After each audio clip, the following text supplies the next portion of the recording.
एक एफआईआर छूटी दिखाई गई और जब एक छूटी एफआईआर दिखाई जाती है तो उसका सिर पैर नहीं होता है, और जब उसका सिर पैर नहीं होता है तब आप गलती क्या करते हैं। मेरे पास कई बार इस तरह के स्टेटमेंट आते हैं, सर बहुत जगह शिकायत कर रहे हैं, बहुत कुछ कर रहे हैं पर रिजल्ट नहीं आ रहे।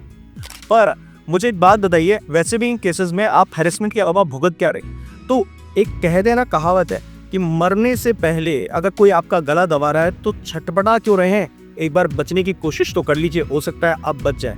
और आपके बचाव करने से बहुत कुछ निकलता है। आज का ये वीडियो मैं इसी संदर्भ में बना रहा हूँ, आपको समझना पड़ेगा। इसीलिए तो एचपी करने के लिए आपको कोर्सेज चलाते हैं, क्योंकि हम इस छटपटाहट से बाहर लाने की कोशिश करते हैं, वो करने की कोशिश करते हैं जो कोई नहीं कर रहा है पूरे हिंदुस्तान में। दावे से कह रहा हूँ कोई नहीं कर रहा है, क्योंकि हम आपको सिचुएशन के हिसाब से रेमेडीज देते हैं, फास्ट देते हैं, बहुत ज़्यादा देते हैं और देते रहते हैं, और ये कोर्सेज इससे भरे पड़े। आप अगर ये कोर्सेज का हिस्सा बनना चाहते हैं, सॉल्यूशन चाहते हैं, तो दिए व्हाट्सएप नंबर पर डिटेल लीजिए और फिर आप इनको ज्वाइन कीजिए। आप अगर किसी कानूनी समस्या में समाधान चाहते हैं तो फिर यहाँ पर ये व्हाट्सएप नंबर है, इस पर डिटेल लेके अपॉइंटमेंट बुक करा के हमसे बात कीजिए।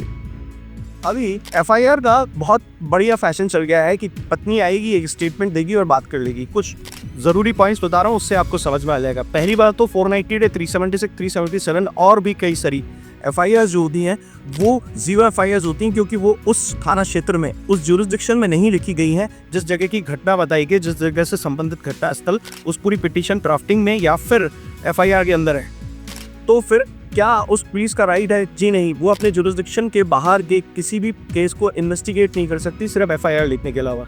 दूसरी इंपॉर्टेंट चीज़ है, क्या कॉग्निजेंस दिया जा सकता है? जी नहीं। इन्वेस्टिगेशन का मतलब है फाइंडिंग द एविडेंसेस, यानी कि एविडेंसेस कलेक्ट करना ही इन्वेस्टिगेशन का विषय है। अगर इन्वेस्टिगेशन में एविडेंसेस से कोई सपोर्टेड कंटेंट नहीं मिल रहा है तो ऐसा कॉग्निजेंस कोर्ट को लेने का राइट नहीं है, आप पे केस चलाने का राइट नहीं है।